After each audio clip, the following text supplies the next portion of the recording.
Welcome once again to Breakfast Central. Leaders from more than a dozen African countries gathered in Germany for the G20 Compact with Africa conference, which aims to help bolster private investment in the world's poorest but fast-growing continent.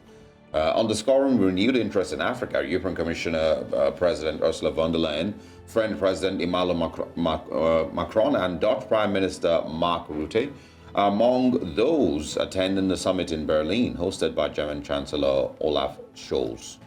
Now, the compact with Africa, which was created in 2017 under the German G20 presidency, aims to bring together reform-minded African countries, international organizations and bilateral partners to coordinate development agendas and discuss investment opportunities. Nigeria's President Bola Tinubu, during a panel discussion at the summit, assured international investors that Nigeria is a secure destination for the investments in the most popular country in the African continent. Now, while acknowledging the challenges, he, however, also gave an assurance of a commitment to providing a conducive environment for investment, while emphasizing opportunities in public sectors such as energy, digitization, telecommunications, and agriculture. Joining us this morning to discuss the possible impact of the summit on Africa is Executive Director of Global Advocacy for African Affairs, Chrys. Good morning. Thanks for joining us. Good morning. My pleasure. Great to have you.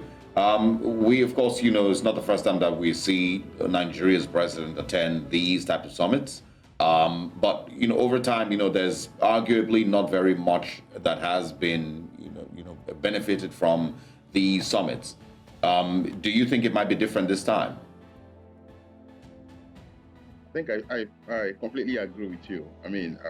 I personally do not feel so excited about some of these engagements, which most of the time have actually ended up in mere talk show, very high in talks and very low in implementation. So I feel this is not a first. We've all year round. There is Russia, Africa. There is Germany, Africa. There is Saudi Arabia, Africa, even India and Africa, and all year round.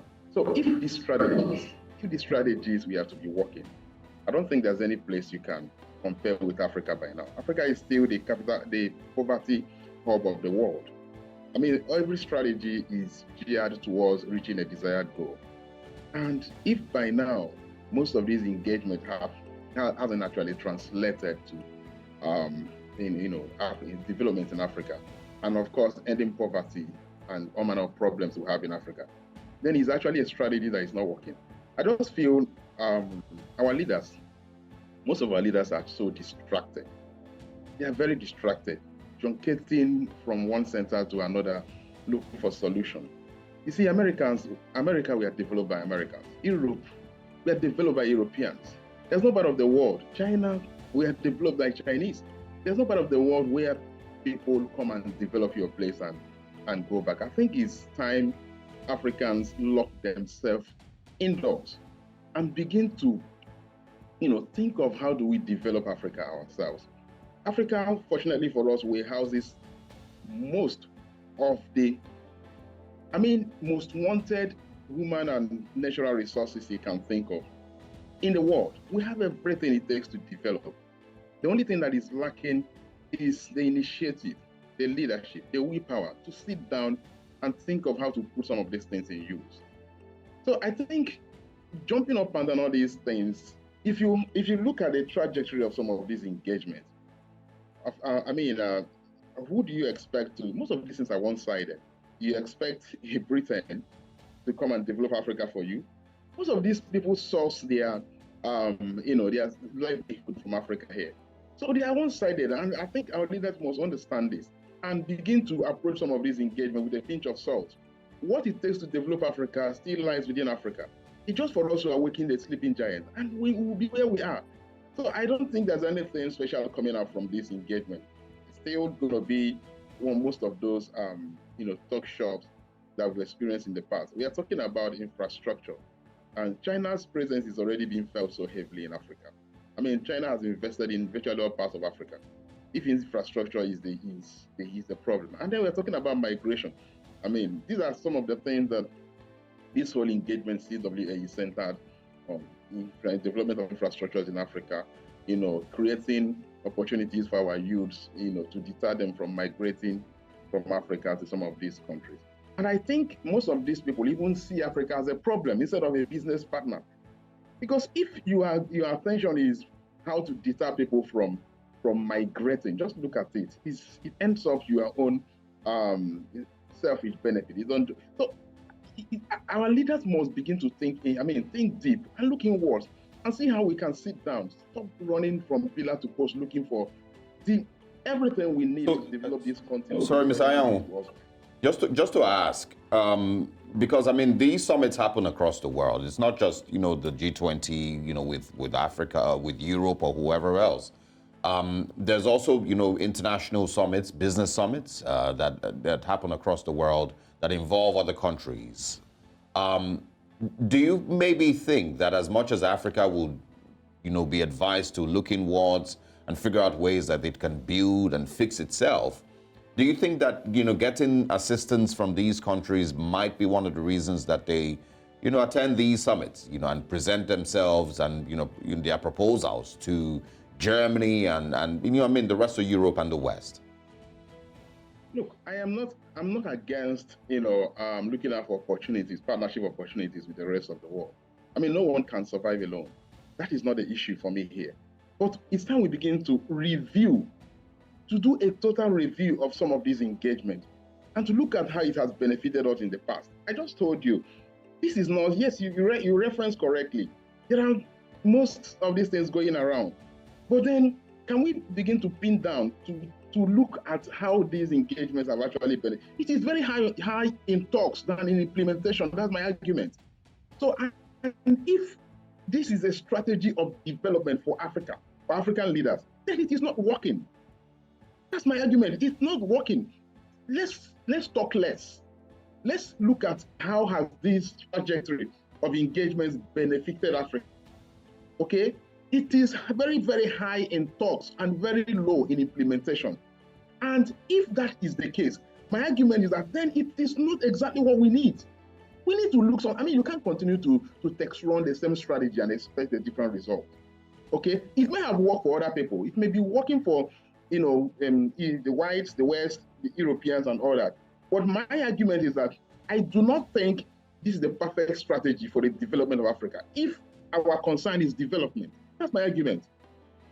But you do recall that, most importantly, sometimes when these summits are being held, it's also an open door or window for conversations to be ignited, especially looking at a clear invitation extended to other countries to indeed come in and invest. We did also see Mr. President there. But then again, my question to you is equally in line with what you've said, and I'd like your opinion on this. The former president of Nigeria, President Muhammadu Buhari, taking a look at the number of trips that he actually engaged in. If I'm going to stop mentioning them, I'm sure time would fail. But let's take a look at a few of them. His first visit was to Belgium, Burkina Faso, Cameroon, Egypt, Guinea-Bissau, India. Second visit, in front of me here, I can tell you that he visited more than, if not up to 20 to 30 countries. And some of them were repetitive. He had to go back to these countries like Ethiopia, France, Saudi Arabia, and the likes. But at the end of the day, what has Nigeria gotten from these trips?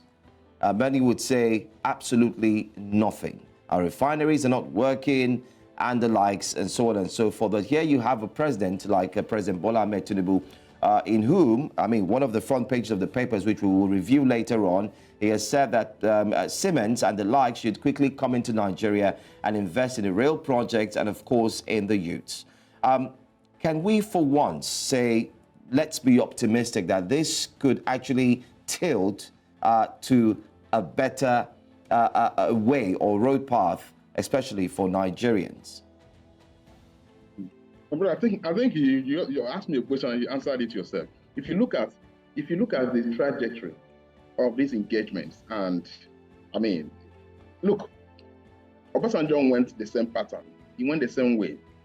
All the people that were there before President Tinubu, they went the same way, same pattern, everything. My argument is that I do not think you want to do the same thing and you expect that that same thing will give you a different result. This has been, quote and unquote, our only development strategy over the years. Trying to engage, trying to attend some meetings, trying to go cap in hand, begging for a lot of things. But of course, that we can actually do for ourselves here. So the strategy is not working. Let us start reviewing some of these strategies. I'm sorry to disappoint, I don't want to sound like a broken record this morning. I'm just being real here. I have an issue. Most of these engagements are not sincere enough. And this argument has been authenticated by the Francophone countries. We just not too long, we saw what happened in most of the Francophone countries, where they accused, France and other Western countries of a lot of things, ranging from, exploiting their raw materials for their selfish interests and all manner. Okay, there is actually no country in the world that does not want development. So why do you think people want to leave their own problems, come and solve yours? So I think Africans and our leaders must start looking inwards. God has given us everything. Look, human resources are there, natural resources are there. I do not think the magic that we've been expecting and we've all asked for over the years is in the hands of these so-called business partners that we keep running to for one form of help or the other. Let us sit down. Let us sit down and begin to ask critical questions and engage our own to work. And then we will get there. That was exactly what China did. China never ran from one place to another looking for how to develop or how to be better. They locked themselves indoors and they came out better. That's the strategy that has proven, to be working. Let us adopt a different strategy and see where that takes us. See, engagement is fine, partnership excellent. I mean, Africa does not exist in silos. We need all these engagement. But then, can we review the ones we've had over the years and then see at ourselves if this is the only strategy, we have, towards development in Africa? This cannot be. It has not worked. It's not so perfect. It's not excellent. And like my argument, like I said before, any strategy that cannot take you to your desired goal, that is not a perfect strategy. So this strategy has not helped us. It's time to review. That's my argument. Your argument is indeed rife. Your argument is taken note of. It's also in line with what Paul Kagame, the president of Rwanda, had initially said, that it doesn't see why leaders would indeed go and gather, and at the end of the day, after conferences and the likes, they still come back to what they have now. But then again, let's also look at it this way. Would you agree, or would you say that this is as a result of the failure of the African Union?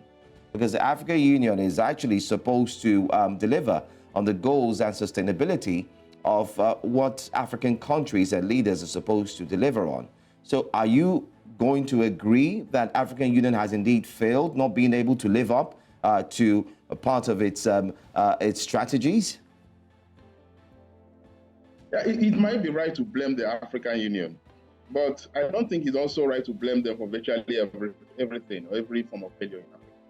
Because countries can develop. These are sovereign countries in Africa. Countries can actually develop without the involvement. That's why we are sovereign states. So our people should begin to, people who have, who sit on leadership positions, who has made us to believe that they have what it takes to transform countries in Africa, should begin to think. Critical thinking should begin to think of how do we get out of the woes. Just like you mentioned, the president of Rwanda, Paul Kagame, has taken the first step, if you ask me. And I think I just look forward to other presidents. Just a few days ago,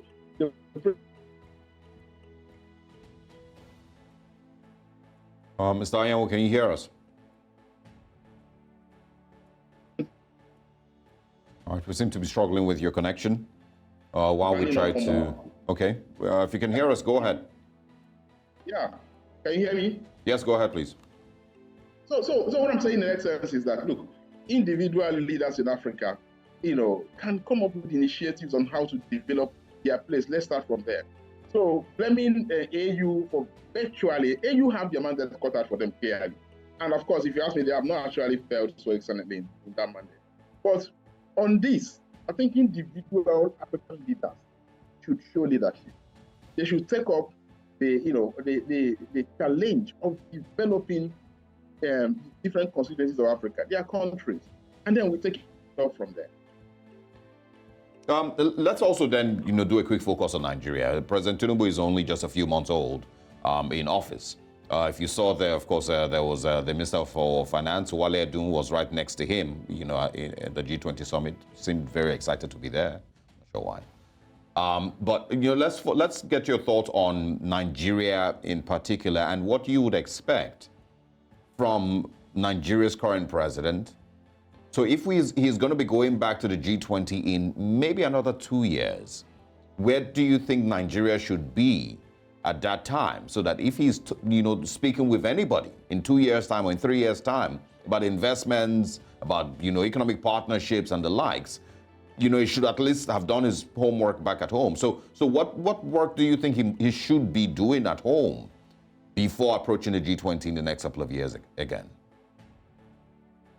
Well, I want to see President Tinubu as someone who is ready for leadership, giving all benefit of doubt. I like it when he said he was about to sign performance charter with his ministers during the very last ministerial retreats and all that. That sent a signal of someone who actually wants to do something differently.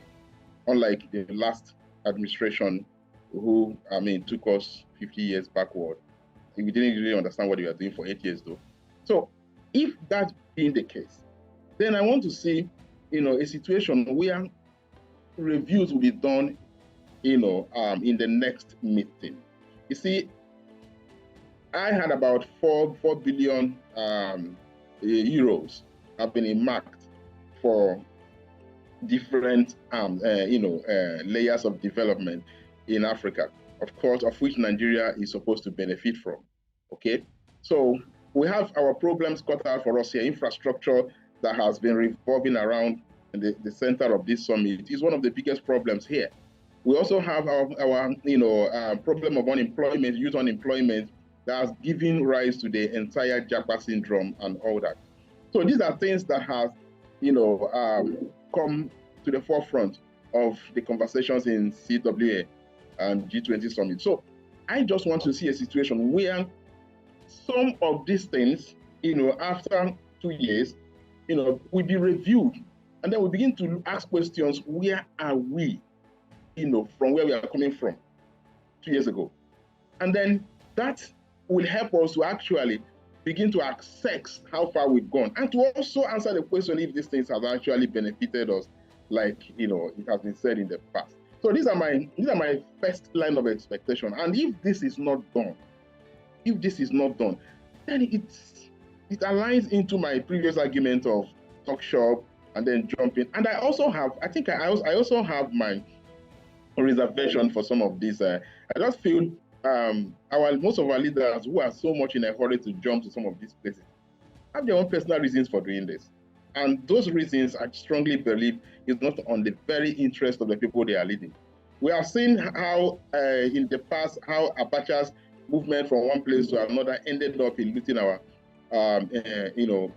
common patrimony that we are trying to recover till tomorrow. So I'm not making any accusation here, but I just want to believe most of these things are sincere enough. And if that being the case, I want to see it work.